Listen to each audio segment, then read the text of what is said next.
All right, this is Jimmy Cab's Tape to Broadcast 5150 interview series in Bulldozer Magazine. I'm here with Chris Elder of Despise You. How you doing, man?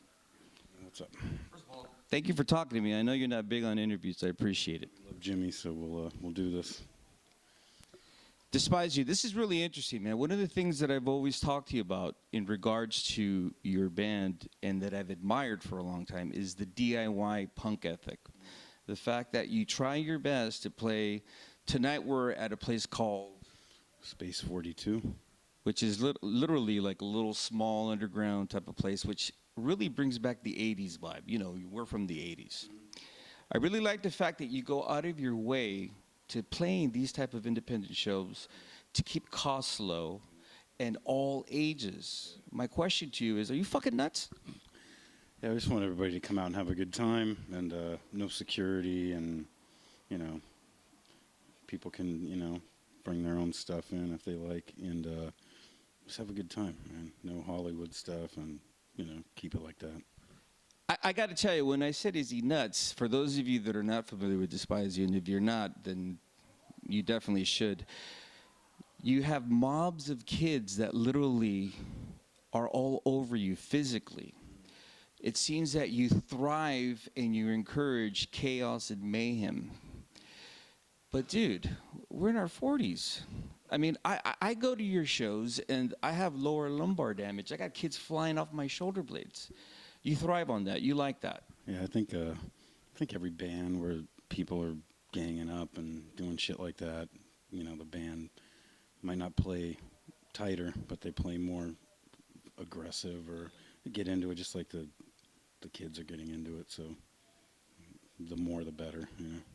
I think that's why you have such a real loyal following, man. I mean, your following is really dedicated. No matter where you play, you have a clan that follows you everywhere. And you've been touring the States, you've been touring Europe, and you find that happening there as well? Yeah. There's some spots where it's kind of hit or miss, but we still go. But man, everybody, I think everybody likes the LA shit. It doesn't matter what it is. As long as it's LA shit. When you say LA shit, it's very important to really classify that your lyrics and your music really gives a realistic point of view of growing up in Los Angeles and the experience of being in Los Angeles. Would you agree with that? Yeah, it's all stuff based from LA, or me from Inglewood. Phil writes some shit too. He's from the east side, El Sereno. But yeah, that's where our lyrics come out of. I think that's where the music feels like it comes out of, to me at least. It's LA shit. It's a real world experience that when I listen to your music, even though you're talking about what you see in your environment, it relates to all environments, whether it's even, I think that's probably why you have such a loyal following throughout not only the United States, but the world, because we're not fucking the 1%ers, bro. Yeah. I mean, whether it's like maybe Czech Republic or UK or whatever, they relate to what we're doing or saying. So it's universal, This is really interesting. When you play, even though, as I mentioned before, there's like chaos and mayhem, it's still somewhat, your audience really goes out of their way to not burn these DIY spaces. So it kind of contradicts the whole, these kids are destructive, and they really go, I mean, the kid that's doing the show tonight is a young man, Do you think that has a lot to do with the fact that you guys are the example of doing it DIY and really bringing in that independent, create your scene type of philosophy? I mean, there's a ton of bands that do this, and just like us, and I mean, there's a couple bad apples here and there that can fuck up places, but I think in general, people will respect this place. It's all ages. It's in LA. There isn't too many of these spots. They always go away in 2 or 3 months, and hopefully everybody's cool. I mean, it's kind of a good setup because you got a major street, and as long as people stay out of the residential area with the all the shit talking and everything. Yeah. You just recently played with Pig Destroyer at the Roxy in Hollywood. Wow. What a transition. How was that? Yeah, I mean, I was kind of skeptical on that because it's Hollywood and, all whatever goes along with all that shit. But that was good. I mean, we're friends with the Pig Destroyer guys and, Nails and, it was good. We all had a good time. Everybody seemed into it. Yeah, it was cool. Did you feel comfortable playing in a venue like that at the Roxy? And was your audience able to enjoy, Despise You live? Yeah, I think it's different when there's a stage and kind of security and stuff like that. But and it's also a little bit of a different group of people going to that show. This show's a little more expensive, and you got to fucking pay $30 for parking around there and all that shit. But yeah, it was cool. It was just different, Like we would do it again, I'm sure. But the places like this is where we're most comfortable. Where you feel at home. This is the organism of what the whole Despise You beast is about. This is the new Despise You 7-inch. Why don't you tell our listeners and our viewers a little bit about it? Yeah, so we did a couple new songs on here. One's called All Your Majestic Bullshit. The other one's Sentinella Park, Hosanna. It's about a Sentinella Park, around where I grew up. And then we did a cover of RKL, nice. Think Positive. But we did it the way they currently do it, Drink Positive. One-sided 7-inch. We did 500 on green vinyl, 500 on gray vinyl. And this is the record release show for that. And all the covers are hand-painted.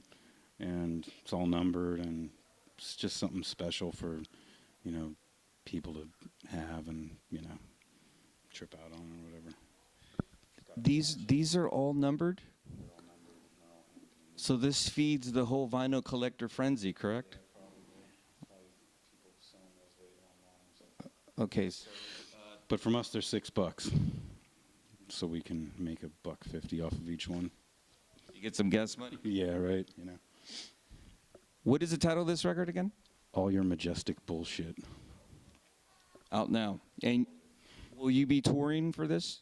Yeah, we're going to Europe in June 4th or June 5th, and we're playing 16 or 17 shows over there, and then when we get back, we're playing a couple other things, the grindcore, the Jesse thing, and we're kind of pretty honored to be a part of that, Jesse and all, Yeah, what he's discussing, what he's talking about is the grindcore festival that Emma Pintado, Jesse Pintado from Napalm Death and Lock Up and all these other great bands. It's been an annual thing here in Los Angeles where they pay homage to his contribution to music. And you guys are going to be playing there with Excel, correct? Yeah, Excel's playing it, and I don't really know much of the other bands that are playing it. Haven't really seen the lineup, but we'll be there, and it'll be a good show. Yeah. So we've borrowed one or two of that guy's riffs over the years, so. Well, that's. I'm sure Emma Pintado will really love to hear that. She might also want a percentage of this, but I think that's great that you guys are on that bill because it really demonstrates the DIY, independent, and the music lover aspect. A lot of people don't realize that if we're in this scene at our age, it's not because of the money. It's because we're into the music. But the fact that you're going out touring, how do you do that? We all take time off of work and couple weeks and do it as cheap as possible and just do it to do it. There's no money in it. We don't get money from it. We just get enough money to do the next thing, and that's all we give a fuck about anyway. So, Japan. Talk to me about Japan. It's pretty early, but we're trying to get over to Japan, and there's a band we have in mind we want to go with. Can't really talk about it because it's not confirmed, but yeah, we want to get to Japan at some point within like a year. So that's what we'd like to do after we do Europe. The fact that Despise You not only is known within North America, but now Europe, and Japan. Does it blow your mind that your writings, your observations from Inglewood, your writings, your observations from Inglewood are being recognized? Yeah, it's a trip, man. Like just the shit we wrote, you know, in Highland Park or wherever we wrote all those old songs, that people around the world appreciate them and connect with them and stuff. And yeah, it's always humbling when that happens. And so long as my family and the people in my neighborhood are proud of it, then that's really what counts to me, you know. But what's really interesting is we've known this, unfortunately, for over 25 years, the abuses of police, the injustices in our neighborhoods, the fact that the economic crisis that we deal with on a day-to-day basis of surviving, the fact the segregation within our city, it's transcending, and people around the world relate to that. That's amazing, isn't it? Does that blow your mind that Despise You, the soundtrack, is being listened to and they're relating to what you're saying in their neighborhoods around the world because they're going through this shit now? Yeah, like I said, man, it's always humbling when people, you know, get something out of our music or our lyrics or whatever, and it never gets old when someone comes up after a show and talks about certain lyrics or whatever and asks me questions about it or something. That's cool. I'm always down to talk to them about it, you know. Yeah, it's cool. Despise You. Does it bother you, or how do you feel about the fact that for the DIY independent scene here, you're looked upon as not only the elders but the example? And how long do you see yourself doing this? Yeah, I don't know. I mean, there's a ton of bands doing the same thing. I mean, we don't consider ourselves special or anything in that regard. But I think we'll continue doing it until I still have some shit to talk, you know. After that, there's no need to do it. And there's certain places that we want to play and go to that we will do. And then once we've accomplished what we want to accomplish, then we'll step aside and let other people through, you know, like, not that we're holding anybody back, but, you know, we're not going to beat a dead horse, you know what I mean? Like, You've mentioned that there's other bands doing what you do, but I say the distinction and the difference is the fact that you guys are genuine, you guys are sincere, you're not doing it for the money. God knows you're not.